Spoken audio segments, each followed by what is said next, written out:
Welcome back to Gav Goes In. Guys, listen, hot day, man. Listen, do you know what? I ain't gonna complain. Usually I'm always complaining with this weather.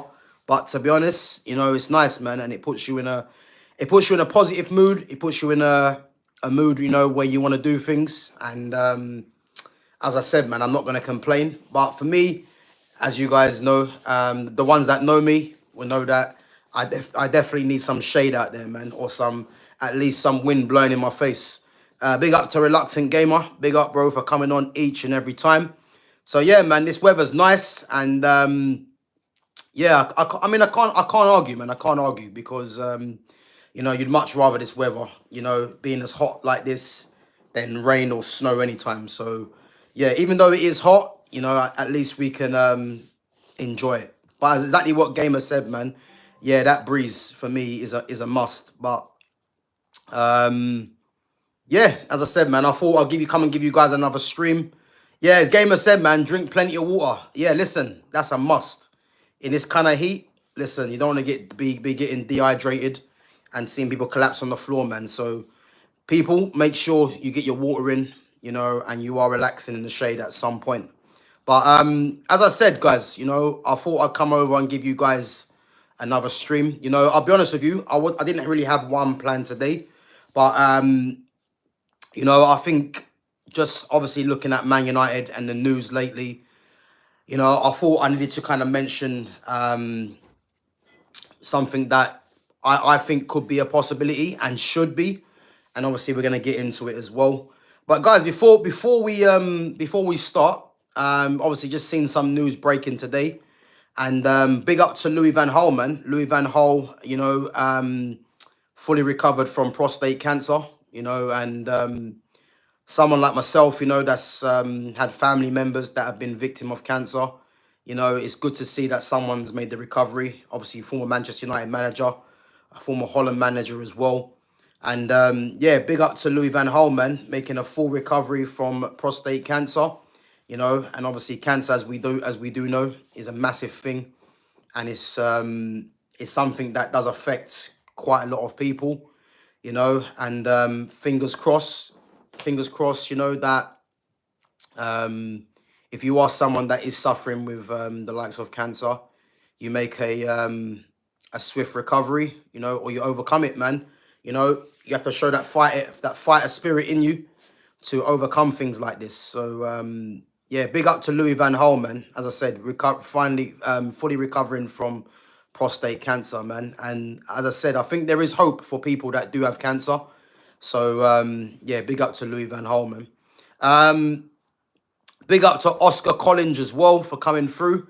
Guys, make sure if you're coming through, you smash that like button and you subscribe to my channel at Gav Goes In. So I believe I'm about 28 short of reaching 1,200 subs. So as I said, if you enjoy the content, make sure you sub and make sure you smash that like button and help the channel to grow. Big up to Oracle Card Reading, says hello, hello, darling.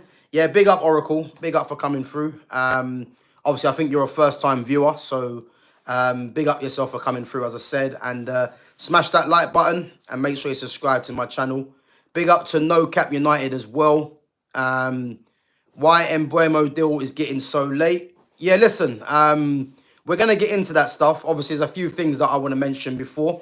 So guys, keep your questions coming in, and what I'll do, I'll definitely get back to you guys once I've finished talking about what I need to talk about. And as I said, I will always get back to your questions. So again, if you are enjoying the stream, or you like the stream, smash the like button, subscribe, and big up yourselves. Big up to Barbara Joseph each and every time as well. So yeah, guys, Manuel Ugarte. So for me, I've never really rated the player, if I'm honest, and there is a lot of people out there saying that Ugarte needs, a pre-season. He needs time to gel with his team. And for me, I like to judge myself as someone that having watched football, having played football to a level, and obviously having watched football throughout my life and coached it. I would like to look at myself as someone that has a very good opinion or a very good vantage point of knowing if a certain player, is good enough. And big up to everyone's coming through as well. As I said, keep your questions coming through, and I will definitely get back to you once I've finished talking about what I've got to talk about. Big up Sark as well. So, as I said, guys, yeah, Manuel Ugarte, I've never really been a big fan of him, and question marks were raised when PSG, were happy to let him depart. And again, it's never a good sign for me when a club, that is on the up, like a PSG, are willing to let one of their players go. And as we know, just have a look at what PSG are doing now. And to think that United spent, I think it was 42 million up front, which eventually is going to reach 60 million euros, which is about 50 million. I think it's about 50.4 or something like that, which is going to be the eventual fee for Ugarte, which is obviously including potential add-ons. So for me, when I'm seeing things like that, I'm always a bit skeptical of United bringing in players like that. And although obviously he did come in, and it was one of them things where, where I wasn't sure about Ugarte in the first instinct. To see what he's produced since he's come to the club, and again, I don't really care about pre-season. I don't care about, I don't care what people have to say on this. Again, if you disagree with me, put your comments in the chat. So for me, Ugarte just isn't good enough, and I don't think no amount of pre-season is gonna change my mind, or is gonna make a difference to him, because I look at central midfielders and what I believe a central midfielder should offer, and I think looking at Ugarte's game, the only positive I see to Ugarte's game is that he's someone that does like to press, but in terms of him on the ball, in possession, he's very poor. You know what I mean? And what I would say is that for a club like Man United that needs to be back amongst the big boys, let's say, and it's going to take some time. I don't think it's going to take forever. I think Man United just need to be identifying proper talents, that can definitely help the team move forward. And I think the fact that Jason Wilcox, as I said, is back there as well, I think he's going to have a massive part to play as well. And the fact that he's now the director of football is a good is a good appointment for me. So I think deep down he's probably looking at Ugarte, knowing that Ugarte isn't really going to be the future. I know obviously under Ineos he was someone that they brought in, but I think they'll be looking at that as a position that does definitely need improving. So for me, what I would say is that can Man United cash in on Manuel Ugarte to free up funds for either another central midfielder or free up funds for another position in the team? For me, it'll be ideal if they free up funds for another central midfielder. I think that is a definite for me. What I would say is, what are the strengths and weaknesses of a Ugarte? So as I said, the strengths of him is he's someone that is pressing. Is very good at pressing, I would say. The weaknesses are when he's in possession of the ball. He isn't particularly good at passing. He isn't particularly, he isn't press resistant either. I think with Ugarte, if he's going to stay at Man United, then he can only be, for me, a squad player in terms of if you're going to bring him on to see out a lead. Because I don't believe Man United going forward, and if you're thinking that Bruno Fernandes is still there, and Amorim loves Bruno Fernandes, and we know that Bruno Fernandes is going to start, I don't believe a midfielder, Bruno Fernandes and Manuel Ugarte, is going to be anywhere near good enough to do anything. So, in that sense, if you've got a player like Ugarte that did cost 42 mil up front, and obviously which is going to reach 50 mil, why wouldn't you just cash in on him? Because I believe there will be takers for him in a different style. But I think for what Man United need, I think United need to cash in on him because, as I said, he's someone for me that isn't gonna he isn't gonna do anything for United in terms of being progressive. If Man United want to be progressive on the ball, and be a team that wants to play good build up football, he's the last person you need in there. And again, um, as a squad player, I wouldn't be as fussed. But to think that he's cost that amount of money, and I think his wage, I'm not even sure how much he's on. He might even be on about, I want to say he's on about 120. I think he might be on, which isn't too much of a big wage. But I think you can't really have someone like that cost about almost, that's going to reach 50 mil on the bench. I think definitely United would need to move him on and try and get better in that position. Again, you guys know that if you've been watching my channel for any amount of time, you know who my preferred favorite is. But what I would say is there's been talk about Richard Rios. I like Rios, to be fair. I think Rios is a very good player from Palmeiras. But again, the issue that Rios is going to have is that Rios is actually a number 8. And this is why the Bruno Fernandes, in terms of keeping Bruno Fernandes at the club, is going to affect United, because Rios is at 8. And as long as Bruno's there, this manager's going to play him. So the player next to him needs to be a 6. And you're picking between Casemiro and Ugarte. And again, this is a massive problem, because, again, I rate Casemiro highly, but this is probably going to be Casemiro's last season. And then you've got Ugarte, as I said, who isn't good enough. So for me, Man United definitely needs to cash in on Ugarte. Whether it's in this window, it's unlikely, because as we know, United move like snails in this transfer window. But I'll go as far as saying January, maybe next season, I'll be very surprised if Ugarte is still there, because regardless of what people say in terms of, he needs a pre-season, just looking at the kind of player that he isn't going to be good enough for United in the long term, because United need players in central midfield that are not only pressing monsters, you would say, or not even having to be pressing monsters. I think the main thing for me is being press resistant. I think press resistance is a thing that is very underrated in football. Because if you're press resistant, you can take the ball in areas where many players probably won't want the ball. And then if you can kind of play your way out of trouble, you can break lines, whether it's through dribbling or through passing. So again, press resistance is a thing that is very underrated in football. And if you look at the likes of Ugarte, Bruno Fernandes, Casemiro, those players don't offer press resistance. They don't. As good as Casemiro is and has been as a player, he's never been a press resistant player.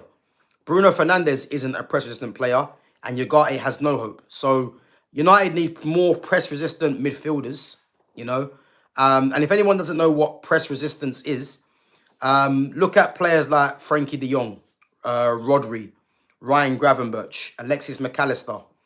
Trying to think of players. Vitinha, Fabian Ruiz, Pedri, Eduardo Camavinga. Obviously Luka Modric in his prime. So these players are all press resistant in the sense that these guys can take the ball in any area of the pitch under pressure. And again, what it does is that it alleviates pressure for your team. And if you're a press resistant player, you're gonna be able to create more chances for your team in being able to dribble through areas or play a pass. And that all comes from being press resistant. So, again, this is a massive thing. And for me, Man United haven't got a midfielder like that. And this is why I think if we're looking at what is available right now for United, United have 4 central midfielders, because I'm not even including Kobe, because Kobe is not good enough as a central midfielder in this system. If United play a 4-2-3-1, Kobe comes back into the conversation as being a central midfielder, But in this 3-4-2-1 that Amorim wants to play, I'm not looking at Kobe as a central midfielder, because he's more attacking than that. So we're looking at Casemiro, Bruno, Ugarte, and Toby Collier, which again is a weak set of midfielders. And as I said, not one of them. I think the most press resistant out of all of them, funny enough, is the most inexperienced, and that's Toby Collier. But again, he's been suffering with injuries, you know, and again, it's yet to be seen if he's actually good enough, you know. But in terms of press resistant, he's the best out of all four of them, which again just tells its own story, which is a problem. So as I said, man, I think if United are serious, they'll be looking at cashing in on Ugarte. You know, as I said, I think this summer is unlikely because there's other business that they probably might want to do. But if United need to free up wages, why wouldn't they be looking at, you know, cashing in on a Ugarte? Because I think you can get about 30 mil, 35 mil for Ugarte.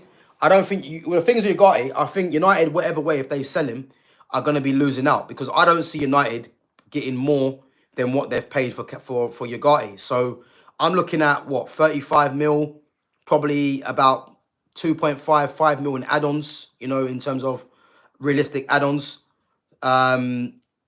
So I think personally that's the way United need to go.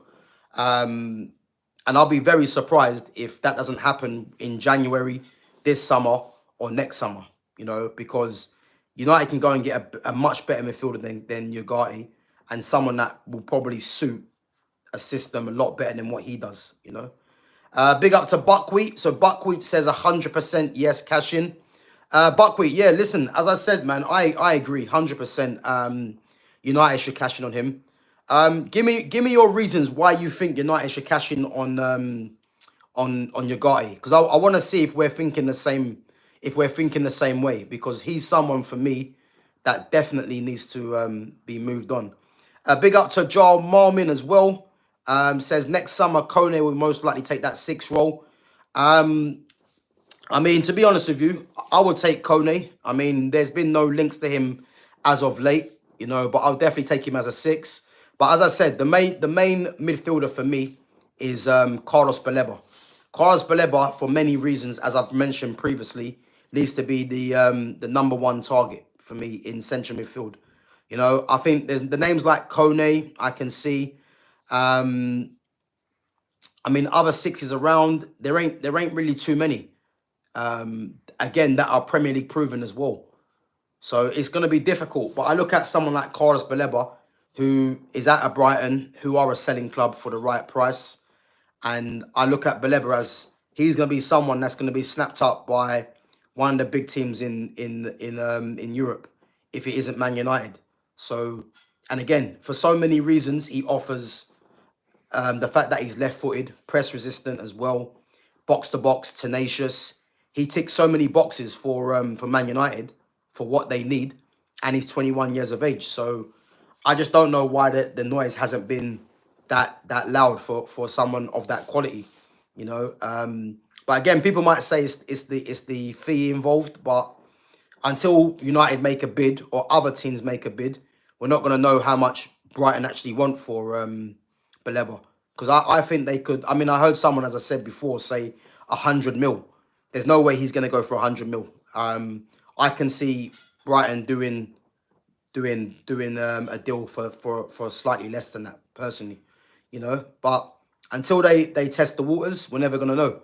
But as I said, man, yeah, Ugarte for me definitely needs to be cashed in as well, because, as I said, I don't believe a pre-season is going to change anything. And long term, even if he does have a good pre-season, long term, just looking at the player, he isn't what United need. He's not going to be good enough to.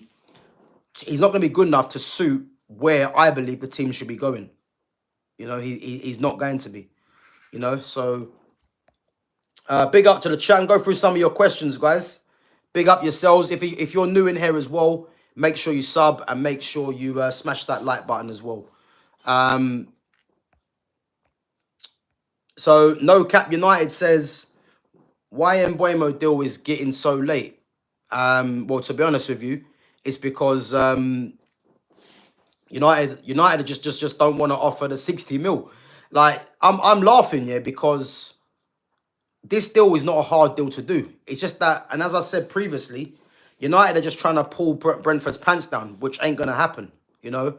And the problem with United have now is that when Brentford are seeing Elanga you know, go for 55 million, don't be surprised if Brentford now wants 65 mil.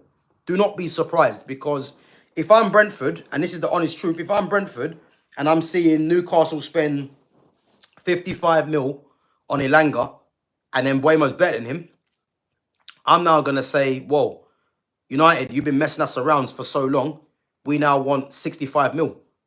And Brentford will be well within their rights to go and do that. And if I'm Brentford, you know, I'm saying 65, 70 just for the fuck around. So I'll be very surprised if Brentford don't do that. If Brentford just stick to the 60 mil, then fair enough. You know, they're better than that. They're better than I am, because just for the mess around.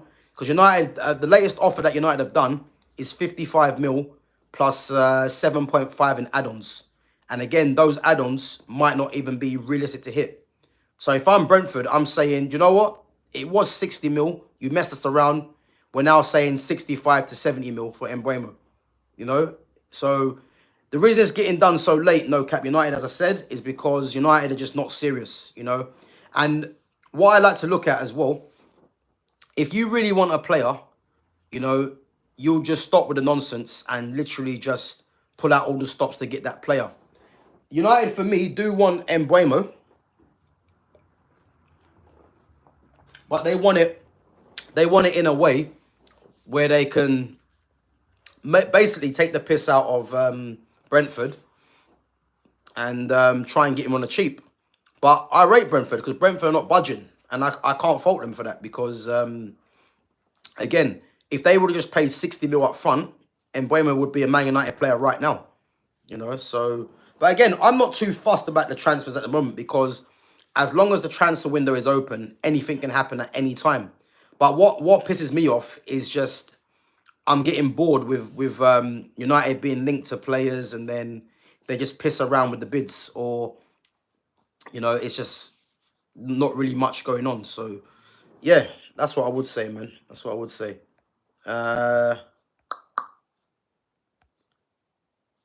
So Gamer's saying Man United should give 60 million. Crazy. Yeah, listen, Mbeumo is a 60 million pound player right now. And again, all you have to look at is what other players have gone for. So, yeah, I'm not unhappy with Brentford. If anything, you know, Brentford have made it clear what Mbeumo is going to cost, and it's a fair price, man. I can't really complain with that. But as I said, if I'm Brentford now, I'm saying 65 to 70 mil easy, because United are just pissing about. You know, big up to Daniela Iacona, big up to Exedra as well. Guys, make sure you smash the like button and make sure you subscribe to my channel. So we got 5 likes at the moment. As I said, if you're enjoying the stream, make sure you smash that like button and make sure you subscribe to my channel as well. And big up yourselves each and every time for coming through. Just going to go through some of your questions. Exedra says, United's been shit at selling for ages. Bro, listen. I'll have to go as far and say as United are probably one of the worst selling clubs I've seen. You know, I think lately it hasn't been too bad in terms of them getting the extras. The percentages for the sell-on percentages. So that's been a lot better. But in terms of, I mean, look at Chelsea. I mean, just look at Chelsea. Chelsea have got 25 mil for a goalkeeper that really was relatively unknown. They've just sold him for 25 mil to Bournemouth. And don't be surprised if there's some sort of sell-on clause there, or maybe even a buyback as well. You know, let's not be surprised if that is even in place. But yeah, United have all been shit at selling, you know, unfortunately. Not worth it to sell Ugarte when we haven't sorted out Bruno. Bro, I disagree. And big up as well, Zedra, man. But I disagree because, again, the Bruno one I'm not going to go too much into, because this club made a catastrophic error in keeping this player. And again, I'm not going to go back over and forth with this player because I'm tired of it. There's no way he should have stayed at the club with that money on offer. But United messed up with that deal. But what I would say If I look at Man United's midfielders right now, you've got Ugarte, you've got Bruno Fernandes, Casemiro, and Toby Collier. Toby Collier's inexperienced and obviously has been a bit injury prone as well. And again, we're not sure if he's going to be good enough. I think, if I'm honest with you, I don't think he'll ever be good enough to be a main starter, but he could be a squad player. You got Casemiro, as we know, is going into his last year, and we would expect him to leave at the end of the season. And what a great player he's been just throughout his career. And then you've got Bruno, and then you've got Ugarte. And as I mentioned earlier, Man United don't have not one midfielder that is press resistant. And I think the only press resistant midfielder out of all four of them is the most inexperienced, and that is Toby Collier. So I think if United can make it known that they want to get rid of Ugarte and they free up some funds and invest in the other parts of the team, why wouldn't they do that? You know, because this is a player that is going to cost, if the add-ons are reached, 50 million. And I don't believe he'll ever be a regular starter for United because he ain't good enough. And really and truly, you can't really have a £50 million central midfielder on the bench. So I think United, if they was to cash in on him, could probably get about 35, 40 mil for him. And then you can reinvest that in another midfielder that's going to be better and more suited to the team, you know. And as you said, not selling Bruno was a big mistake. It was a mistake. But again, I'm not going to go into that again because how United didn't take that deal is an absolute joke. And to think that United are stalling on certain fees for players, you know, if that 100 mil for Bruno was there, I think they would have just gone out and paid the 60 mil for Mbeumo and asked no questions, you know. But again, that's their problem. Ugarte is useful for the hard games when we need a grafter, and Ugarte is quite press resistant. So listen, Exedra, I'm gonna bring some names up to you, yeah, because this press resistant is something that I pay a lot of attention to, yeah. So I'm gonna give you some names, and this is where we're gonna show the levels in football, yeah. And I've mentioned it earlier in the stream as well. So Frankie De Jong, Pedri, Camavinga, Modric, Rodri, Gravenberch, McAllister, Vitinha, Fabian Ruiz. I'm trying to think if there's anyone else. I think there might be a few others. So those names I just mentioned to you, yeah? And then we'll talk about Ugarte. So again, when we're saying he's quite press resistant, which I disagree with anyway, the names I just mentioned, this is the level that United need to be getting back to and having players of that quality. Again, Richard Rios is someone that I rate highly, and he's very press resistant. But again, he's an 8. So the fact that United have kept Bruno, the Rios one won't make no sense, because bringing in Rios when you still got Bruno, it's a waste of a signing, because this manager is going to play Bruno Fernandes, you know. And then you've got Kobe Mino as well, who in the system's a 10 and doesn't play well in the 8. So, yeah. But as I said, Ugarte does work hard, which obviously we all know. If he was a squad player in terms of playing, you know, when United are playing away, let's say to Arsenal, to Man City, and you need someone to shut out the fires or to come on, you know, and lock off a game, then I see it. But personally, I think you don't spend 50 million on a player to go and do that. You know, that is a big error for me from Ineos and from the club, to identify a player like that thinks that he's going to be anywhere good enough, because I don't believe he will, you know. And as I said, he has his positives in terms of certain games, but you know, the Man Cities, the Liverpools, the Arsenals, the Chelseas, you know, you're not playing these guys the majority of the time. So, and I think if Man United are playing at home against lower opposition, you don't need a Ugarte. You don't, because he ain't really going to offer anything. So So I see where you're coming from, Gav, but we need to get rid of those with the least quality first. Bro, I agree, and he's one of them. This is the funny thing. I agree with you 100%. United need to get rid of the lowest quality first, and he's definitely one of them. His quality isn't like if we're looking at the lowest quality in terms of Højlund, in terms of Garnacho, because those two for me are two of the prime examples. Ugarte is in that mold as well. Like, don't think because Ugarte costs 50 mil, you know, he isn't a low quality like those players I've just mentioned, because he is. They're all in the same bracket for me. Ugarte, Højlund, and Garnacho. Obviously, Mason Mount and Luke Shaw have to go for different reasons, and obviously Bruno, as I mentioned, and then obviously you got the talk of Anana, which again Anana's not going to go. But when we're saying that they need to get rid of the least quality first, they're all in the same bracket, and this is the problem with Man United. Until that happens, you know, United are just going to be stuck in the same position because, you know, to think that Cunha's the only one coming in, you know, and it's very obvious that United need to sell to buy, you know, which again, I understand that, but there's been no movement on that, so it's very frustrating, man, for me. But yeah, I just think that Ugarte is someone that, because I'm looking at players, yeah, that are going to be at Man United for the next 3 to 4 seasons. And the only players that I can see being there for the next 3 to 4 seasons, you know, that have quality there is Matthias de Ligt, Lenny Yoro, Aiden Heaven, Mazraoui as a squad player, Kobe Mainu, Amad Diallo, Joshua Zirkzee. They're the only ones that and obviously Cunha as well.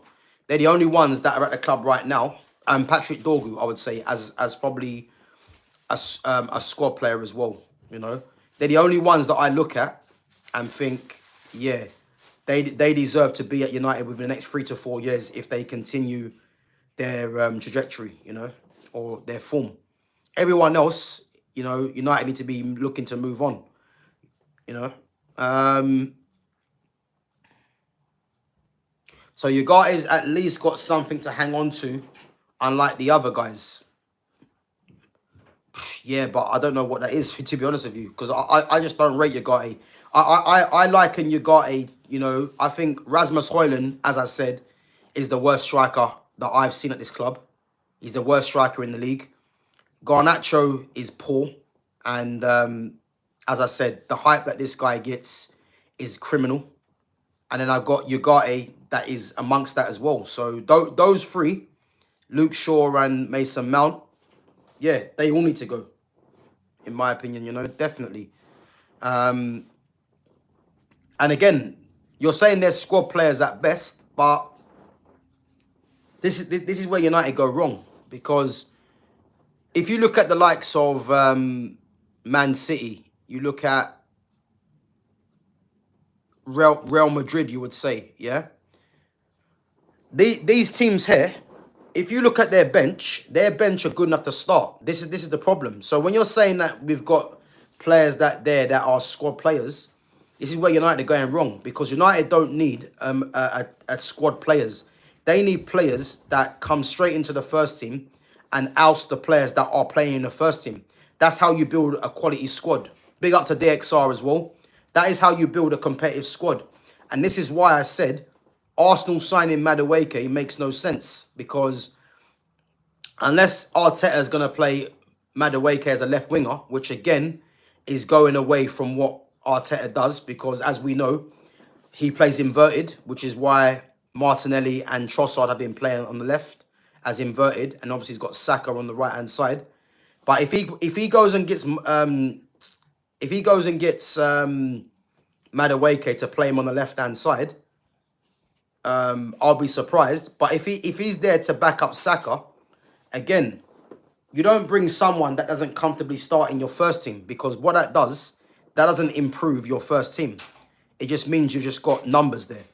And what Arsenal would have done, what Arsenal should have done to go and show intent, is go and sign a Kudus if Kudus wanted to go there, because you could arguably say Kudus is good enough to oust Bukayo Saka from the first team.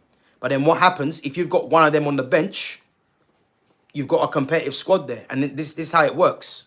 You know, look at Man City, for instance. You know, look at their attacking midfielders. You've got Savinho, Oscar Bob coming back into it, Foden, Cherky. Obviously, Grealish is still there, but I think he'll be moved on.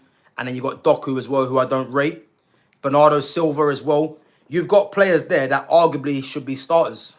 And this is how you build a competitive squad. Not by getting players that just fit the squad, but not necessarily going to be good enough to be a starter. Because you don't really get anywhere like that. And this is the problem, you know. So yeah, it just depends to see what happens. But yeah, I'm not a fan of Ugarte, and definitely I think Ineos need to be looking at him more importantly than any other players. You know, because I look at, as I say, the likes of Garnacho, Rashford, you know, talk about Sancho and Anthony. Again, I want Sancho to stay, but whether that happens, I want Anthony to be given a chance, whether that happens. Rashford and Garnacho, for me, have to go, you know. And then Ugarte, for me, should be in that bracket as well. Because there's no way I'm going to go through the season, yeah, and be satisfied to see Ugarte and Bruno Fernandes. Because Bruno Fernandes is going to play. It's just whether he's going to play with Ugarte or Casemiro. And I can tell you this for free now. If it's Ugarte, Bruno Fernandes as a midfield too, United are going to get destroyed this season. You know, against the newly promoted teams, they might get away with it. But any competent team up against that, they're going to be in trouble. Definitely. Big up to 40 is life. Guys, listen. There's 7 of you watching, only 8 likes, okay? If you haven't subbed to the channel or smashed the like button, obviously make sure you do, guys. And make sure you keep giving me your questions as well.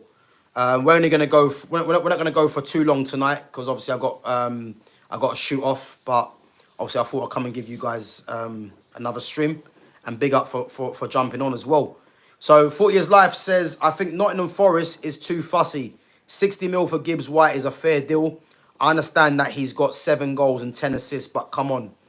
Yeah, big up 40 Years Life. I think what it is as well, and I think I spoke about this yesterday with one of the mods in Sham yesterday.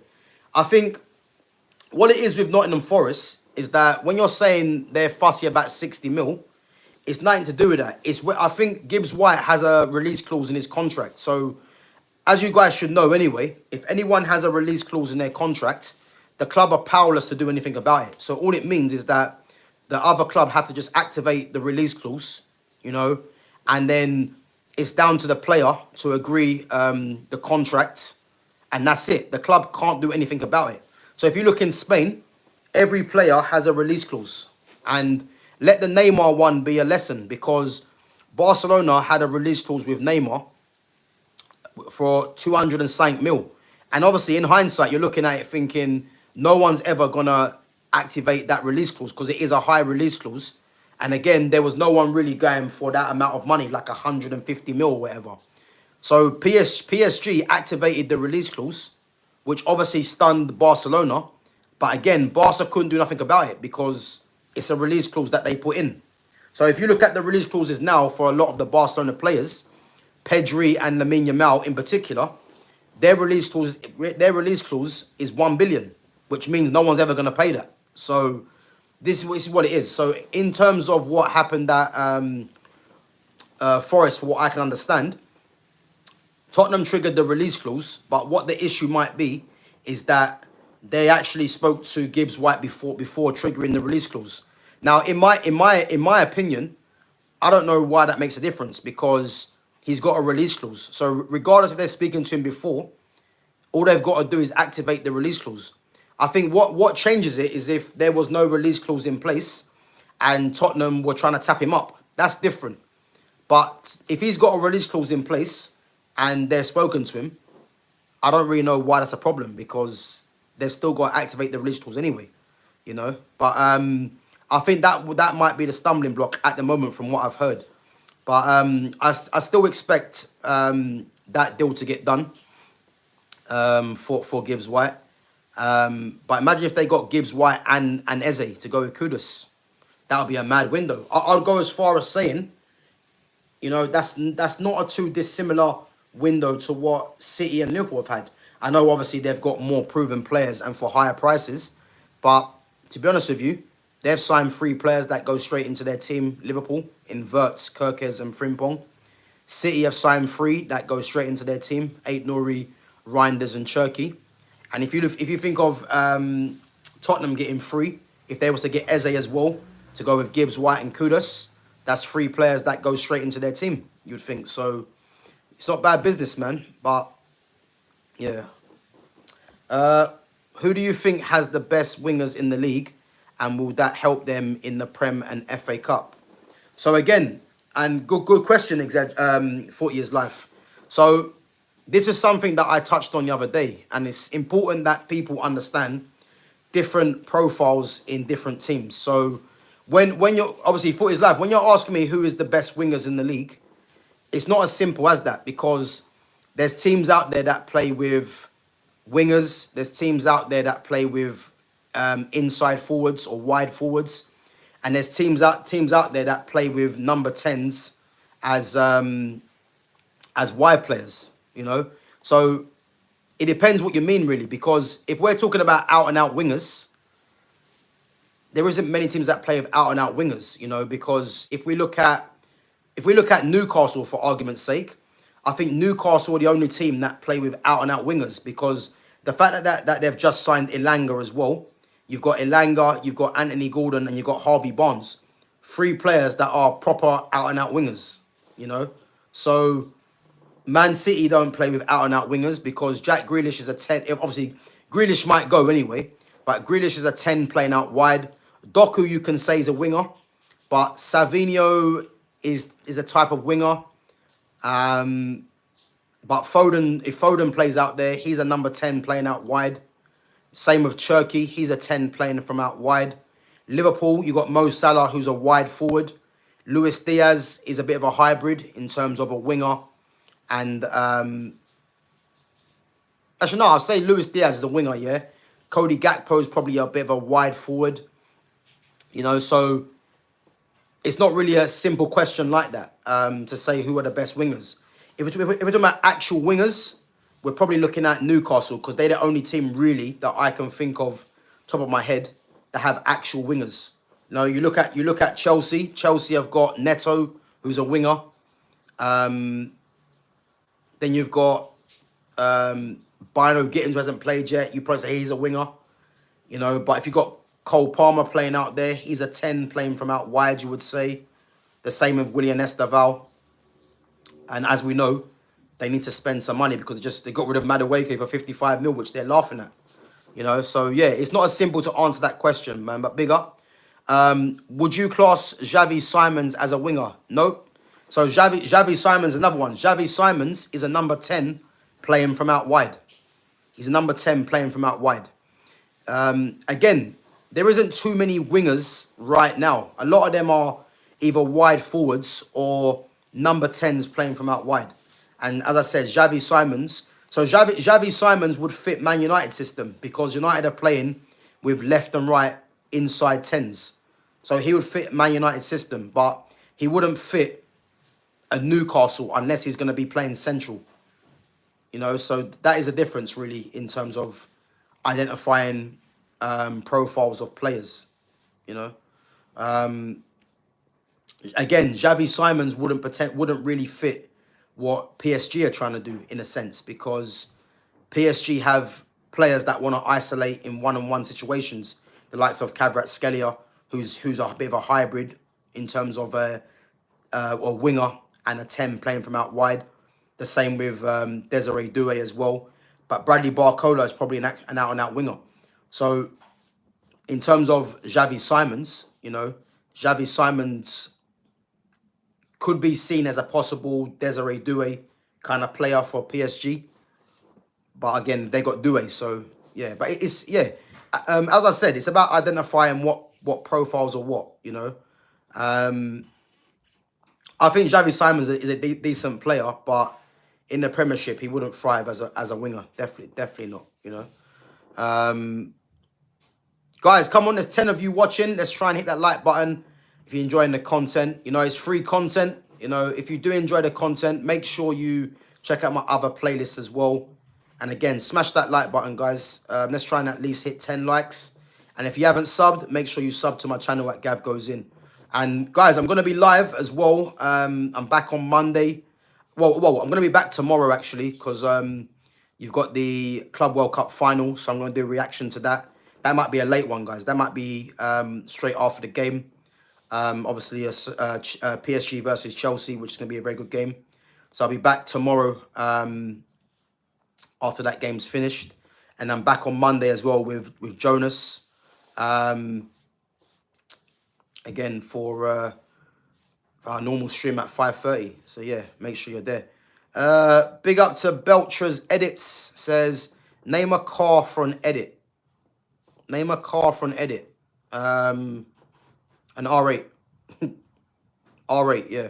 Audi R8. 4 Years Live says, will PSG continue their dominance in Europe and will they keep a streak? I'll be honest with you. I see no reason why not, because this sun's killing me. Guys, bear me 1 minute.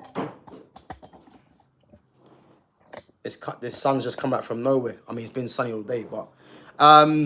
so will PSG continue their dominance in Europe? I think I've done a stream a couple of days ago, actually, talking about this. I think PSG are the one team that I look at right now that doesn't need much done to their team. The way Luis Enrique has got this team playing, you know, you would think that they don't need too many players coming in.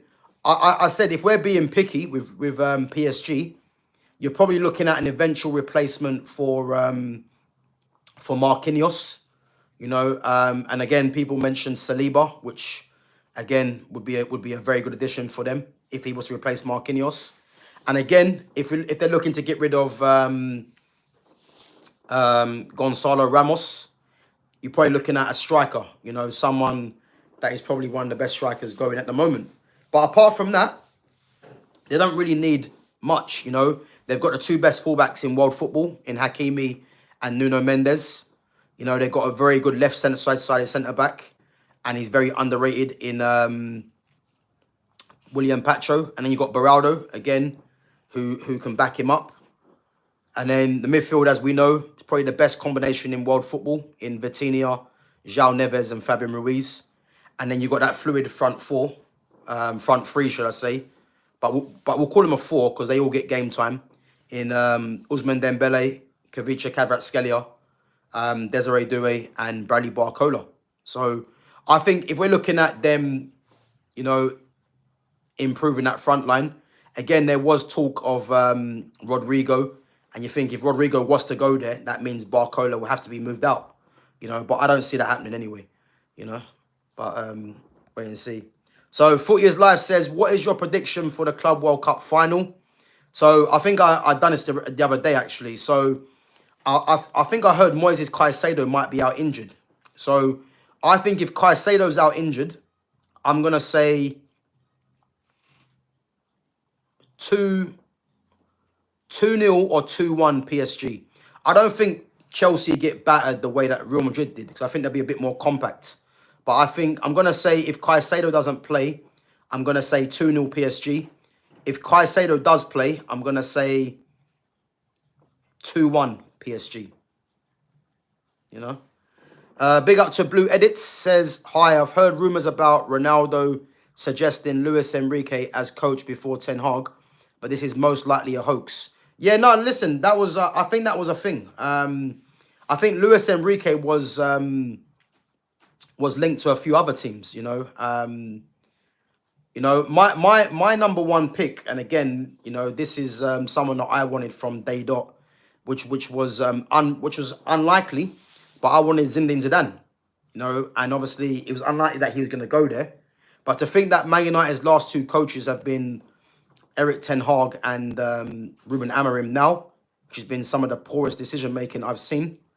Yeah, it's what we got to deal with. So unfortunately. So Gamer reckons 4-1 PSG. Do you know what? 4-1 PSG. I don't think it'll be 4-1. Guys, bear me 1 minute, man. This lighting's just killing me. Sorry, 1 minute.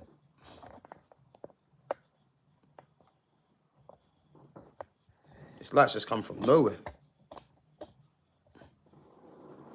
Yeah, so I'm gonna say 2-0 or 2-1. I don't think it'll be. I mean, Sham's gone for 3-1. Big up Sham for coming on as well. Sham's gone 3-1 PSG. Gamer's gone 4-1. Yeah, I'm gonna say 2-1, but that depends on Caicedo, as I said. Big up to you, Gav. Might be watching a stream tomorrow. Peace. Yeah, big up 40 Years Life, man. Big up yourself for coming through each and every time. But as I said, guys, yeah, we'll be back live tomorrow after the PSG Chelsea game, which obviously kicks off at 8 o'clock, but we'll be doing the stream straight after. So big up yourselves anyway. 40 Years Life reckons 3-2 PSG. So you reckon Chelsea will score 2 goals tomorrow? I'm not too sure. I'm not too sure. I don't know. I'm not too sure. But yeah, I think it's going to be a very good game tomorrow. Nonetheless, it'll be a very good game. I think PSG for me are definitely the favourites, and I'll be surprised if Chelsea do win. And that isn't because Chelsea are not a good team, because I do think Chelsea are decent. I do, but this PSG team, you know, they're saying else, man. I think they're just primed to dominate right now, from what I can see. So yeah, they're definitely my favourites. After what they done to Real Madrid, you know, which again we did talk through about the deficiencies from Real Madrid, I can't see anything but a PSG win. You know, crazy how this year's Conference League winners reached the Club World Cup final. Yeah, but again, Chelsea really, if we're being honest with you, they're really a Champions League team, you would say, over the last few years. So them playing in Conference League, they shouldn't have really been there anyway, because they won that tournament easy. Let's be honest. So I don't really take nothing that they're the Conference League's winners and they're in the final, because they really should be in the Champions League for the amount of money they spend. I only see PSG winning, Chelsea nowhere near their level. I agree. I think it's going to be a great game. But yeah, definitely PSG for me. So Blue Edit says, Cole Palmer is regaining form after that horror season. He wasn't in the headlines for months. Listen, Cole Palmer's a top player, man. And players are allowed to go through a bit of a barren spell. What the problem is, Cole Palmer, as you know, if you're a Chelsea fan, you should probably know this anyway, is that Maresca should just leave him and play him on the right-hand side. Because when you're playing as a central attacking midfielder, you know, there's a lot of traffic in that area of the pitch, you know. So Cole Palmer's someone that needs to be in the half spaces and have time on the ball. But if he's got a lot of traffic in front of him, you know, he can't really play his normal game. So, you know, the fact that Maresca's hell-bent on playing him in the 10, I think that's where the issue is. But who knows? Big up to Sham. Yeah, big up each and every time, man. But guys, listen up. Obviously, I'm going to get going anyway. Obviously, got things to do. But big up yourselves each and every time. Obviously, this sun's a killer as well. But yeah, big up yourselves each and every time. As I said, guys, I'm going to schedule it for tomorrow. So I'll be back after the PSG Chelsea Club World Cup final. And as I said, yeah, we're jumping on there straight after. So depending on what time the game finishes, keep an eye out on the schedule. So we'll jump on straight after. And as I said, big up yourselves each and every time for coming through. Make sure you smash the like button. Make sure you subscribe to my channel. And I'm going to catch you guys in a bit. Take it easy.